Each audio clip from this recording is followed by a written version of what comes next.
All right, so let me put it at the beginning of chapter 3. That would be very helpful. There we go. So we're now into First Kings, which goes by much faster. And we might have already talked about this. We saw the video a couple of weeks ago. And so within First Kings, we're going to see the rise.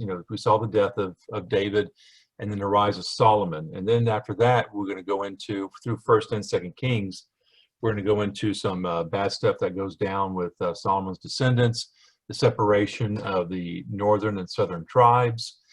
And then we're going to see the great Elijah and Elisha appear, which is really good reading, some really good stories in there. And so that's what we're basically going through at this point in time. So on that note, I do believe we ended with David passing away. It says here in 45, but King Solomon shall be blessed and David's throne shall be established before the Lord forever. Because there were some questions about who would be king, but we know Solomon came out front. So we're just doing chapters 3, 4, and 5 tonight. And you say, well, that's 3 chapters, but there's not really a lot there. I kind of broke it at that point, though, because I wasn't sure what our schedule was going to be like tonight, especially with people being at the church and everything else. And also, chapter 6 gets into something more linked with the other chapters after it. So I didn't want to start it without continuing on with that storyline. So in chapter 3, we see the early promises of Solomon's reign. And so this is some good times. There's always the good times first. And so what happens is it says here, Solomon allied, if I can speak, himself by marriage with Pharaoh, king of Egypt. And we all remember the stories about how all of his many wives and how he kind of drifts apart from that, but we're not there yet. Right now, he's a good king.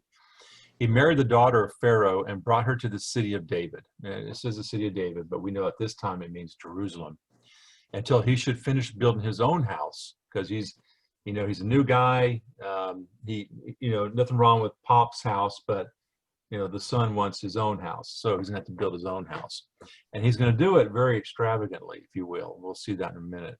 And then it says, and then the house of the Lord and the wall around Jerusalem.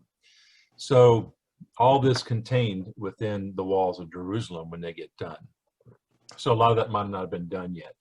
We do know, we remember, that David was going to go ahead and build the Lord, get him out of that tent that they've been traveling around in for so many years, and get him into his own temple, because David was living the good life in a nice building. He thought God would, and God's like, really, it doesn't bother me. And so it's Solomon's job, and that's what we're seeing here. So it says the people were sacrificing on the high places.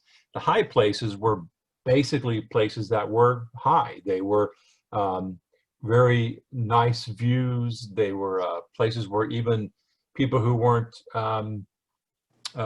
Israelites, they might have been people who worship pagan gods, but they would still use these high places to worship and sacrifice to God. And so he went out and found a nice place, since they were in the process of building the temple and everything else, and do those sacrifices. So it says that people were sacrificing on high places. However, for up to that time, no house has been built for the name of the Lord.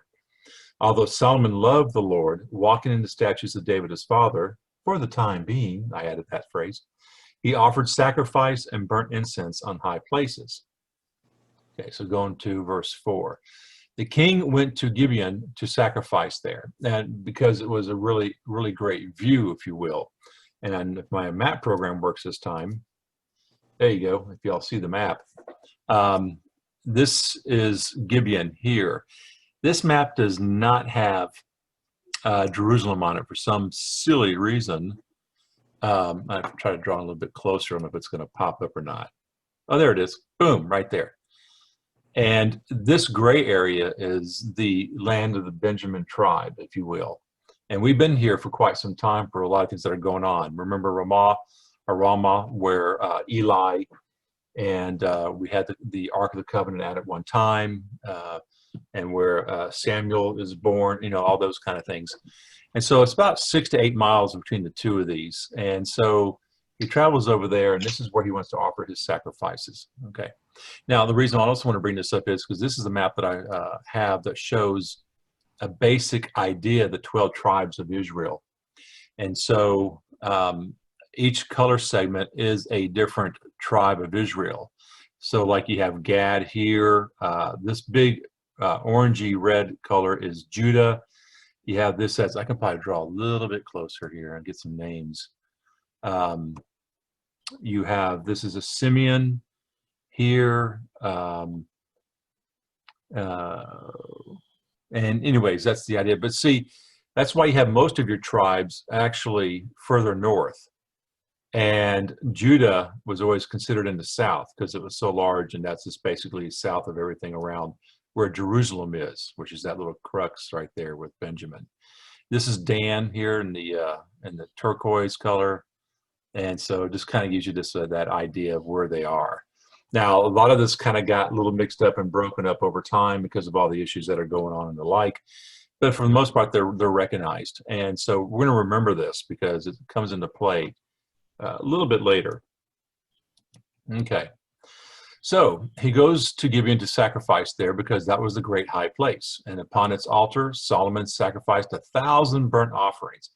Again, maybe he did, but a lot of times within these articles, these books of 1st and 2nd Samuel and 1st and 2nd Kings, there's a little bit of exaggeration to give you a real strong emphasis of people's devotion and what's going on.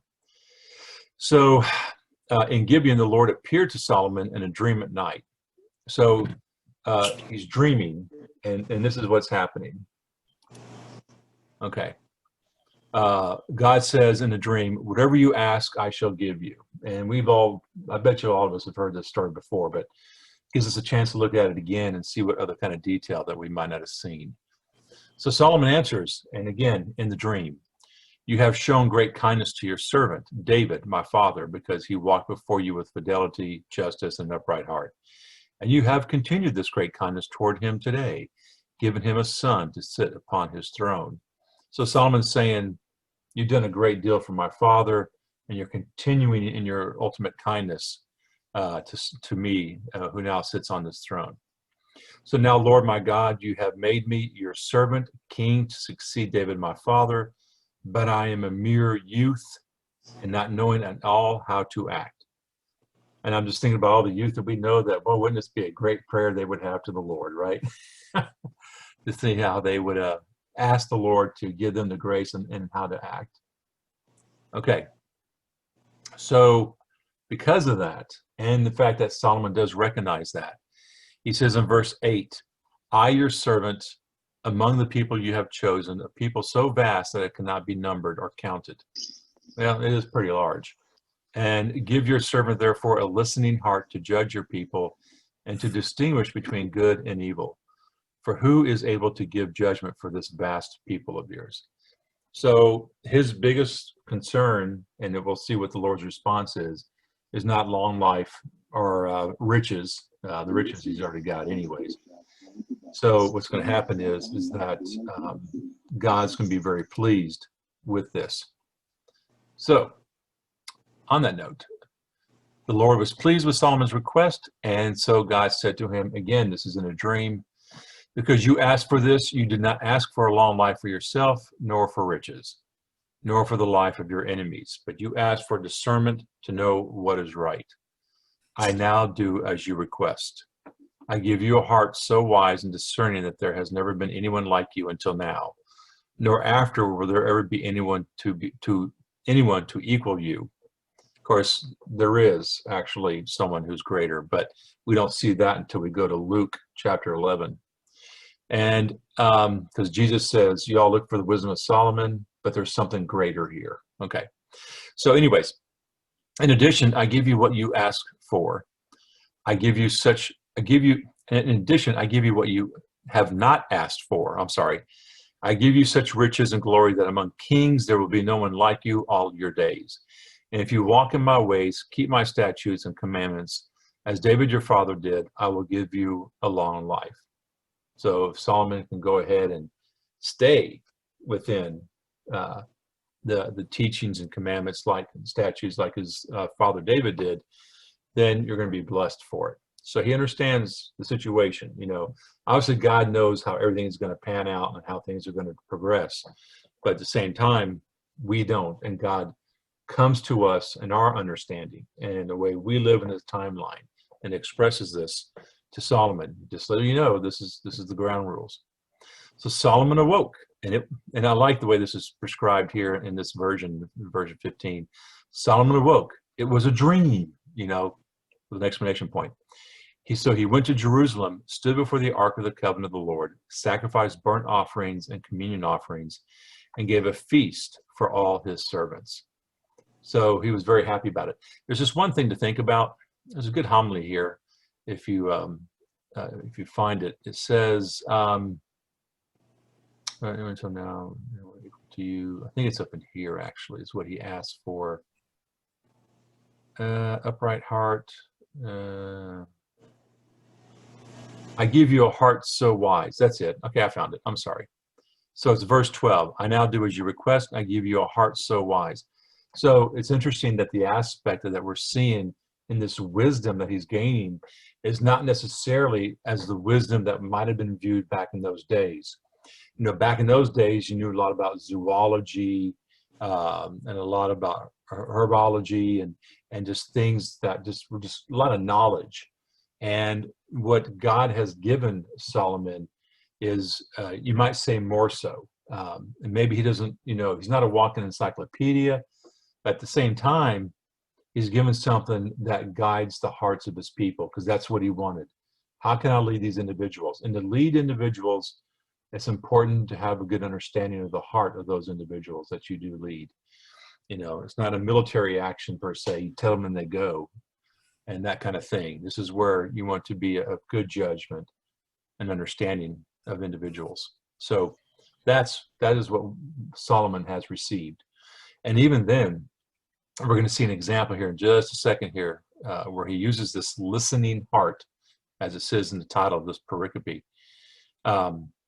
So the story goes as such, and again, another very familiar story to all of us.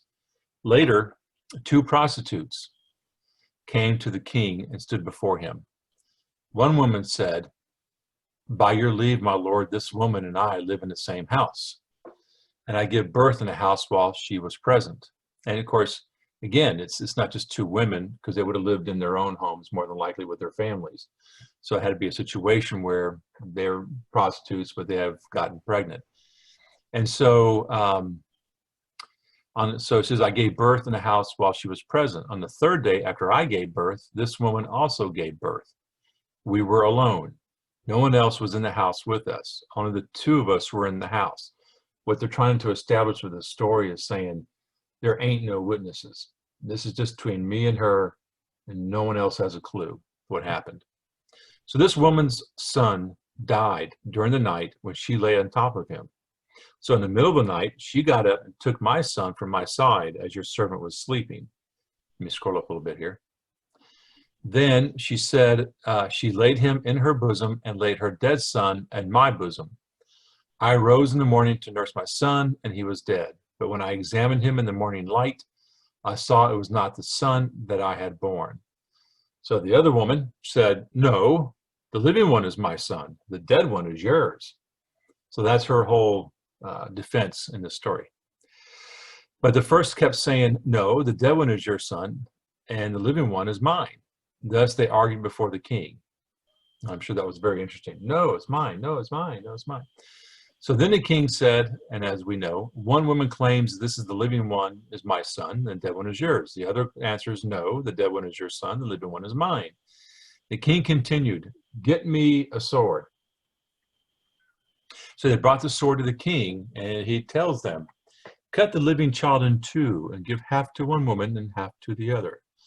Pretty daring cause, and I hope the guy with the sword wasn't too close to the baby at the time, because immediately the woman responds, the woman whose son was alive, because she was stirred with compassion for her son, said to the king, please, my lord, give her the living baby, do not kill it. And it's interesting that she calls this, instead of just saying son, she calls it a baby. But the other said, it shall be neither mine nor yours, cut it in 2. Well, I bet I got a couple of moms out there knowing that that's not what you would say if that was your child, So within his infinite wisdom, if you will, that given to him by God, to go ahead and see what the hearts were of the two individuals. And understanding it, then the king said, give her the living baby, do not kill it, she is the mother. Now, what happens when something like this happens? You know, people are watching this, the court where the king sits in judgment is filled with a lot of other people. There's probably all kind of things coming to him. This happened with Moses, happened with David, as you remember, and now Solomon, that people are lining up to come see him to bring about a court decision on whatever their case might be. So there are other people in the wings here seeing this, and of course they go home and they drop it in Facebook and Twitter and everywhere else, and the story spreads along the land.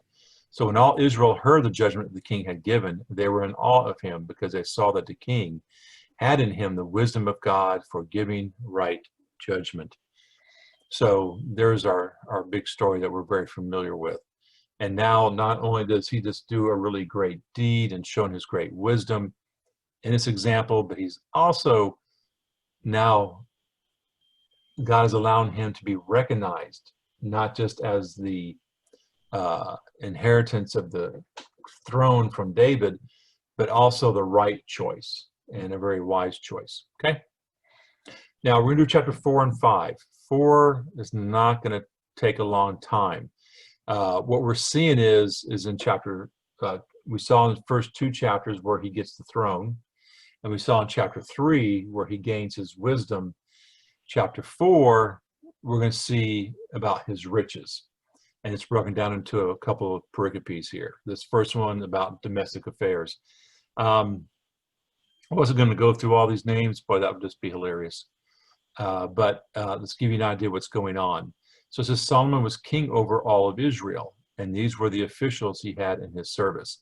And what I did is just highlighted what the jobs were that he was actually appointing to his cabinet, if you will. So you have Azariah, who's going to be the priest. And then you have Elihorah and Ahijah are going to be scribes. And scribes were, in a way, assistants to the priest. I bet I could basically find a better description if it'll let me here. One who writes, especially in an official capacity, only a small minority of experts could write in ancient times. So if the priest, the king, whoever else said something, they could record it.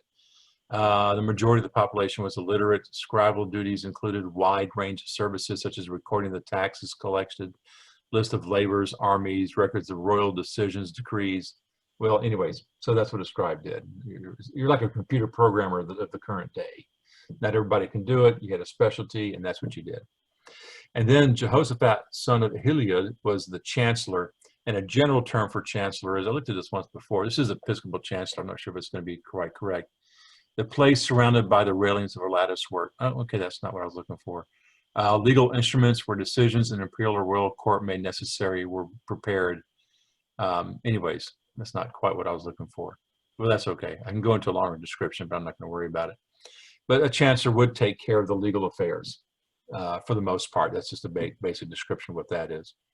And then in verse 4, you have Benaniah is in charge of the army, and that's pretty simple. You remember that it was what was that guy's name? Joab, who was doing really well for David, but then he kind of turned on him, and then of course Joab was killed. So someone's got to lead the armies, and that's going to be Benaniah. And then we have some more priests, Zadok and Abiathar will be priests, and then Azariah is in charge of the governors, and we'll see who those are and what they are in just a second. And then we have Zabud, son of Nathan, priest and companion to the king. And if you remember Nathan, presumably at this point, the same Nathan that was the priest and what would you say, confidant of David. This would be possibly his son, Zabud. Let's see what it says here. Son of Nathan, a priest in Solomon's court in front of the king, son of the prophet Nathan. There you go. There it is right there in black and white. So that's who that is. So that got passed down as well. So Nathan did a great job in raising a son who would now support David's son, Solomon. All right. Then we got Ahishar, master of the palace. You make sure, I guess, all the staff does their job and cleans and cooks and just make sure everything runs smoothly. Okay. And then Adoniram, also in charge of the forced labor. Nice way of saying the slaves, basically. When Solomon was going ahead and with his plan to build his home, build the temple, put the fence up around Jerusalem, the big wall around Jerusalem, it's going to take a lot more help. And so people were placed into labor, forced labor, to make this happen. And so this is some of the things that God was telling the people when they were saying, we want a king. And David goes, not David, excuse me, God goes, well, what I've done for you is what's right, because I'm God and I'm your king. No, we need a king here. He says, well, if that happens, then he's going to take away the food from your table, your children from your home, and your money and everything else to be supplied for him to be a king. Well, Solomon probably drained more than anyone else at this point in time, if you will, those kind of resources from people. And so Solomon had 12 governors over all Israel who supplied food for the king and his household, each having to provide 1 month in a year.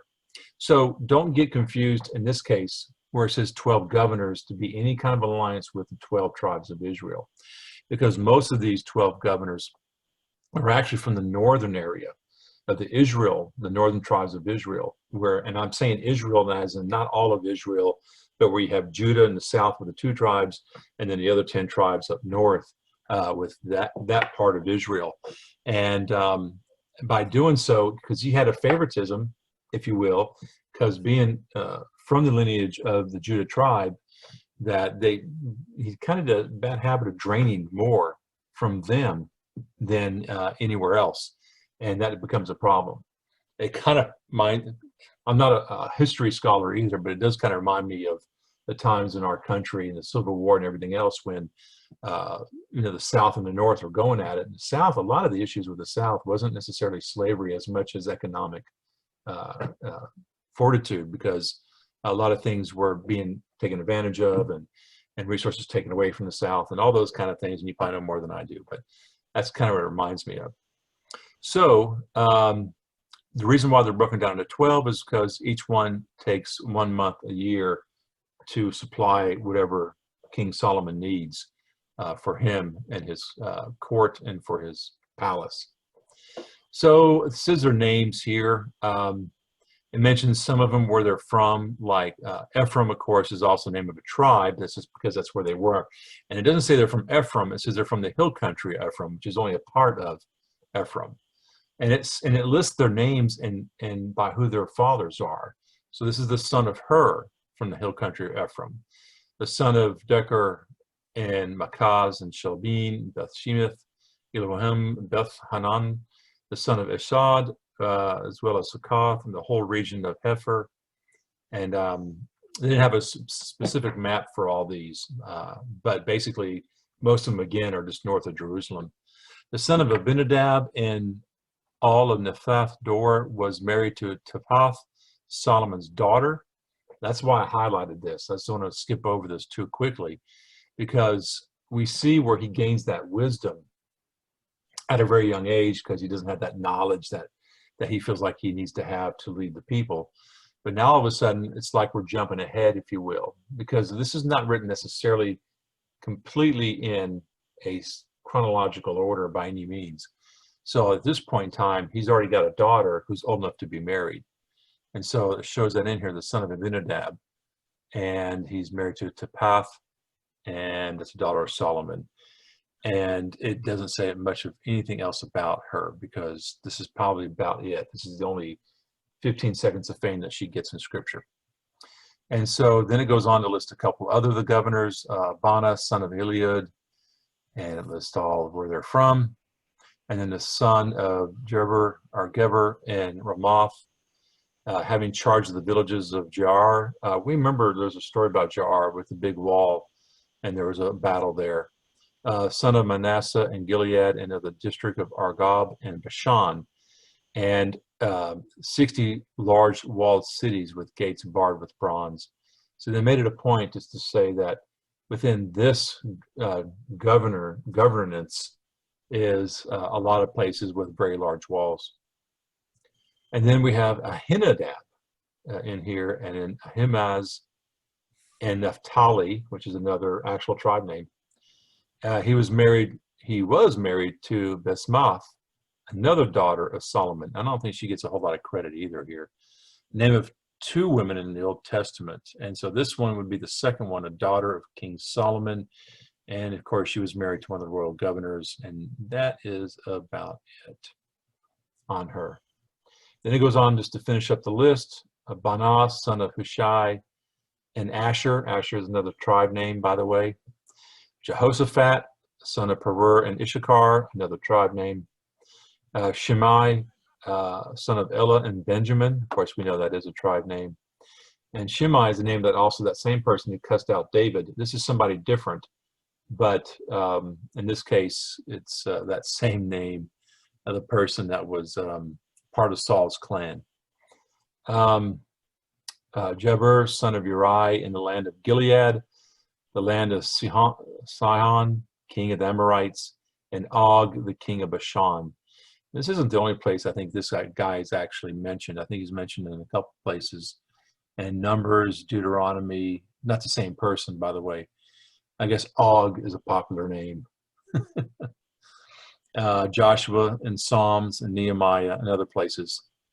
Okay, and it talks about Bashan was divided among the tribes of Reuben, Gad, and Manasseh, describing the last part of something, something, something, something. Okay, never mind.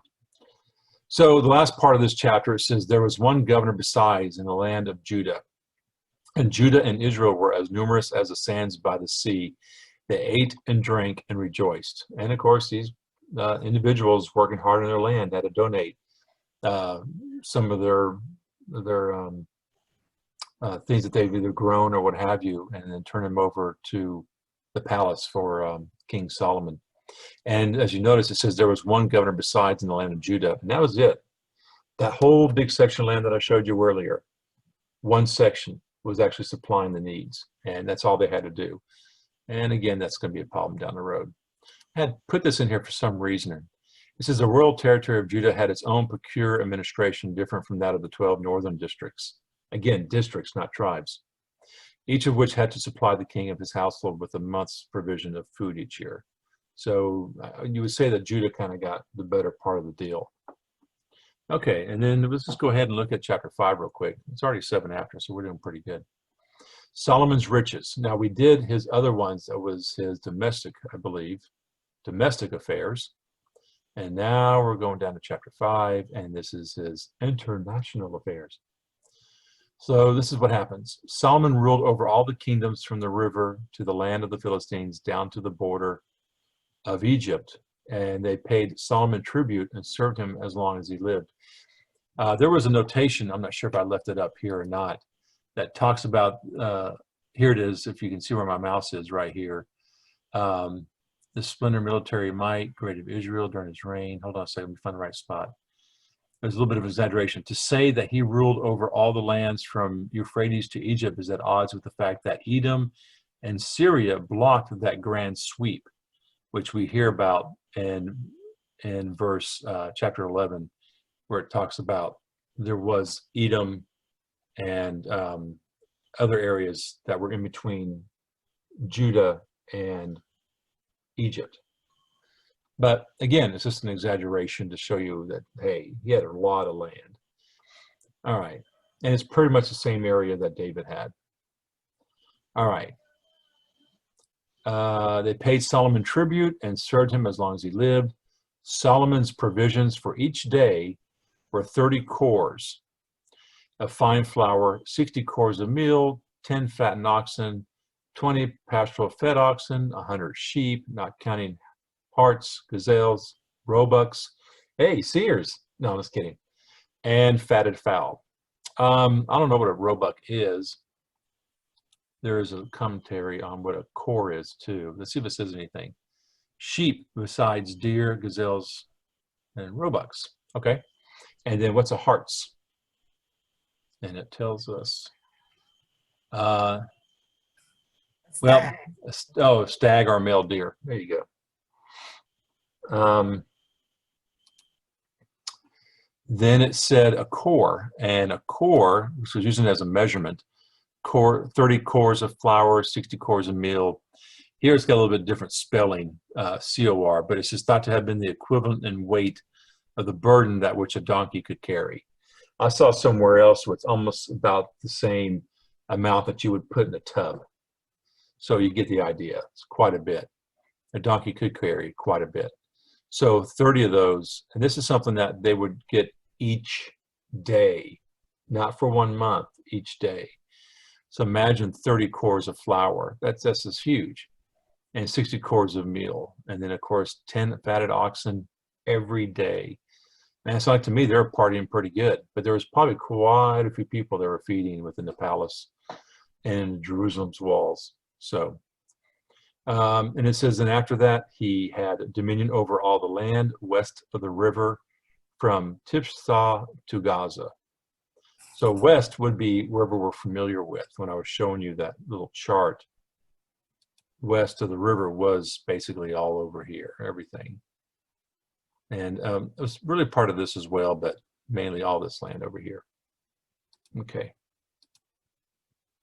And let's see where we go with that.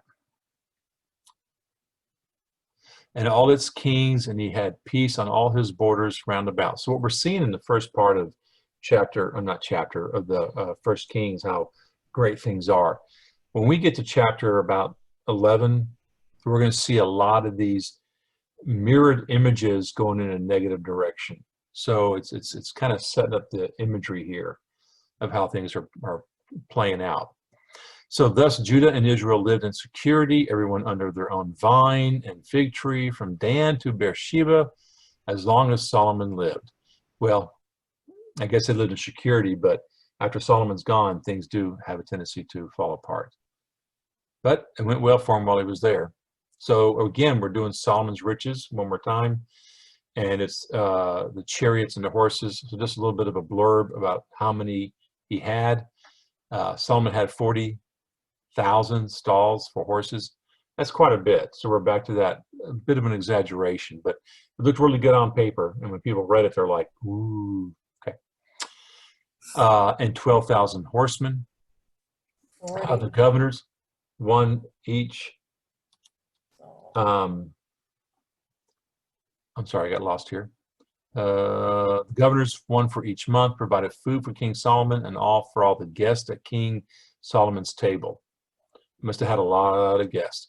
They left nothing unprovided. For the chariot horses and draft animals also, each brought his quota of barley and straw to the required place to feed all the horses and everything else. So it's just, you know, thing after another thing that he just is in plenty of. So then we go to Solomon's renown.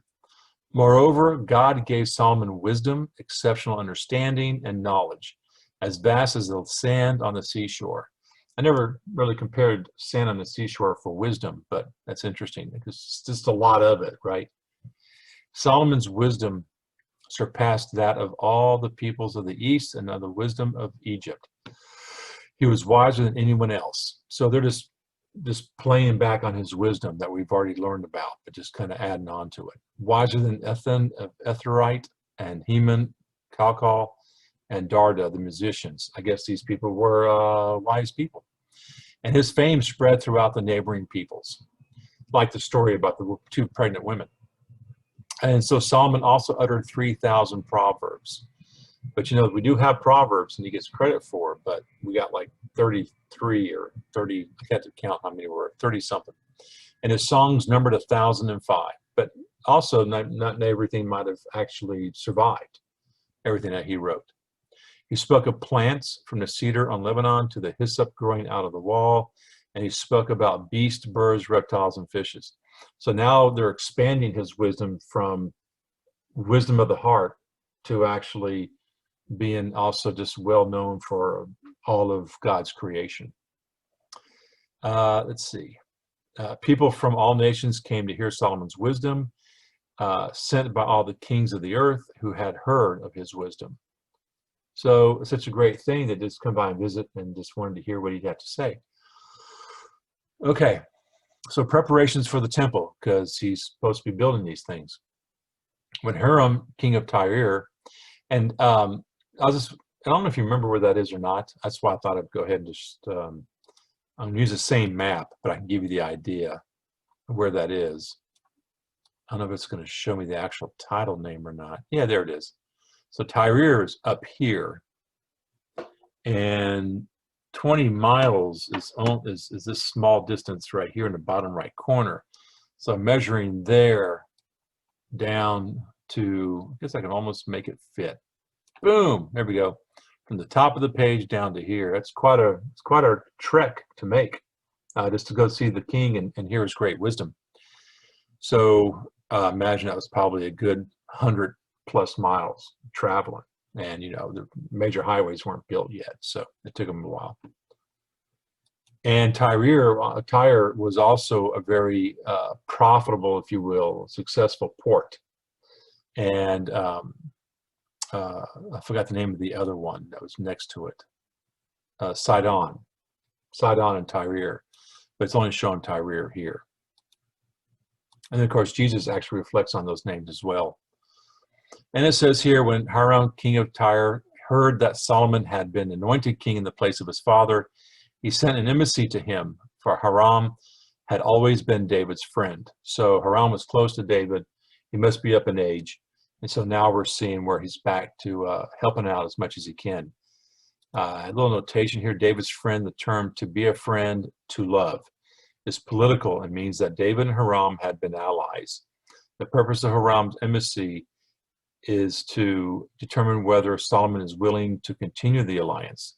So he's kind of hoping that he can connect with the new king, and then they continue to be in good standing with each other and not have any problems, and Tyre can continue to be a successful port, and in doing so, show their appreciation. So Solomon is willing to continue the alliance, and this unspoken agenda lies behind the negotiations about materials for the temple, as the concluding verse 26 makes clear. Okay, so we will see that here when we get there. So Solomon sent back this message to Hiram. And Solomon says to him, "You know that David, my father, because of the wars that beset him, could not build a house for the name of the Lord, his God, until such time as the Lord should put his enemies under the soles of his feet. But now the Lord, my God, has given me rest on all sides, without adversary or misfortune." So basically saying everything seems to be pretty good. I don't think you're a problem. I'm not going to be a problem for you. So he says, "I intend to build a house for the name of the Lord, my God. As the Lord said to David, my father, your son, whom I will put upon your throne in your place, shall build the house for my name."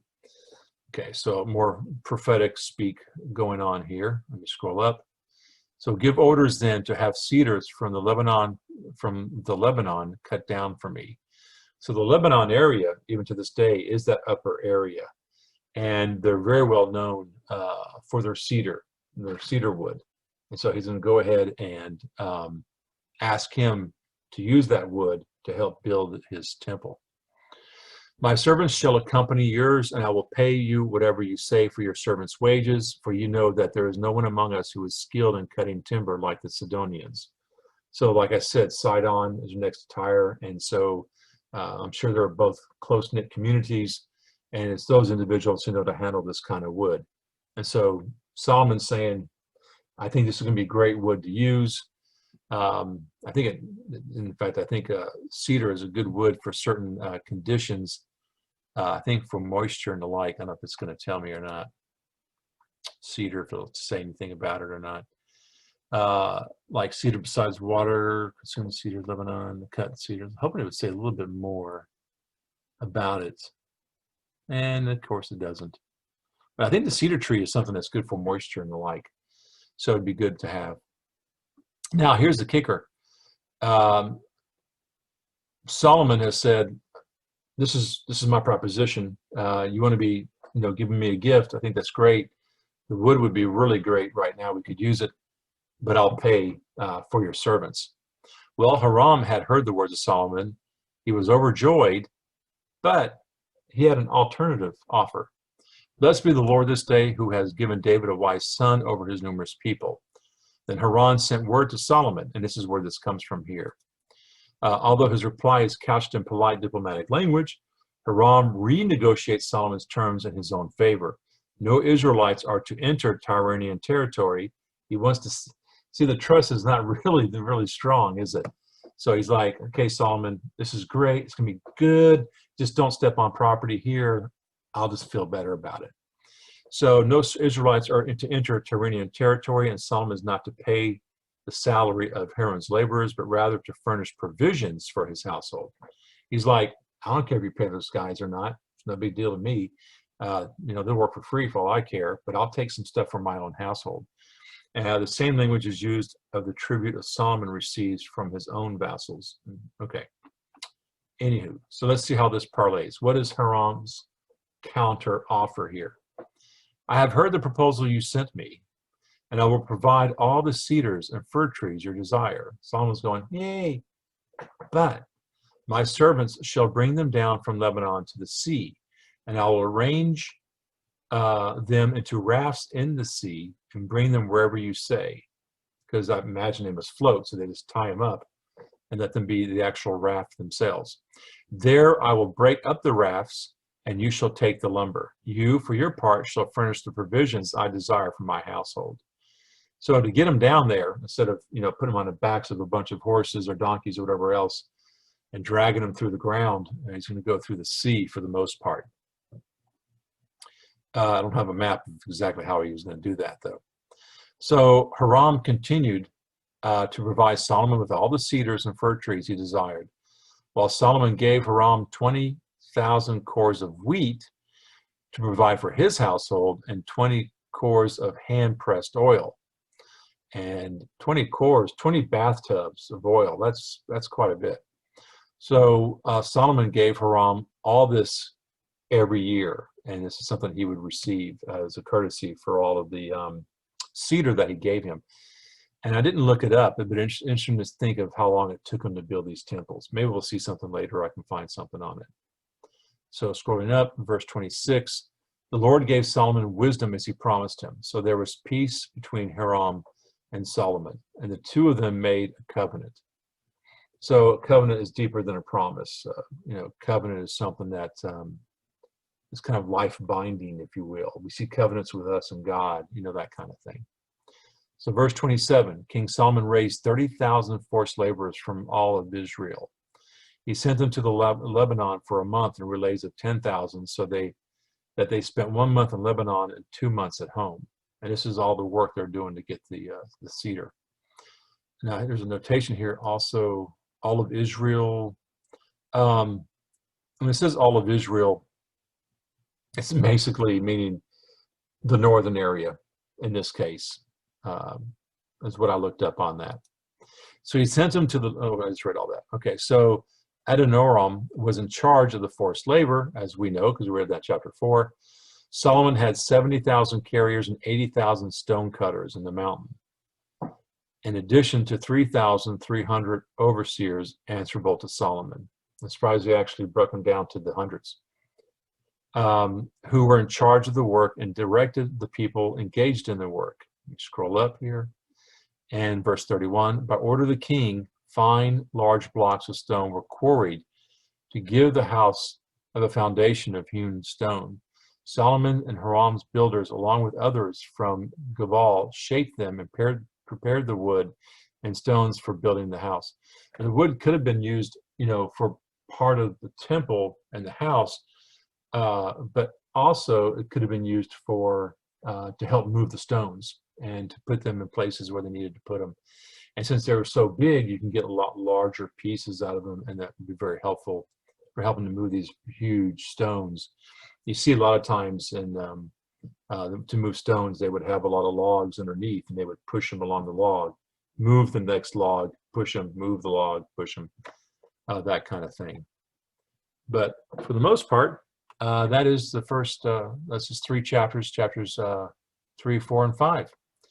And that concludes this. But what we're going to get into next week is the building of the temple, And then we're going to get into, for those who like to read ahead, and you can see, well, the whole thing is building the temple, and there's going to be a lot of details of how that works. So it'd be kind of dry, but I might make it interesting. I'll go ahead and see if I can find some more pictures. I'm sure them back in those days they took a couple of photographs and stuff, and so we'll see what that looks like. And then it goes into chapter 7 actually as well, and talks more about measurements and cubics and all that kind of stuff. And where does it continue at? Whew. This is why I didn't want to start chapter 6, because then we'd be going all the way through, who knows, another 80 verses, if not more, just to get through the building of the temple. And then they're going to party at the dedication. Well, anyways, so that's where we're headed. And let me scroll back up. Remember, you're muted, so if you have any comments, go ahead. Yeah, it's about 90 verses on how to build that temple. So I'll try to make it interesting for us next week and see. And remember, when you do read it in advance, a cubic, for the most part, is 18 inches. They would measure it from the tip of the finger down to the elbow, but it's usually 1.5 feet. So if it was 10 cubic, then it was, 15 feet, that kind of thing. All right. Any comments?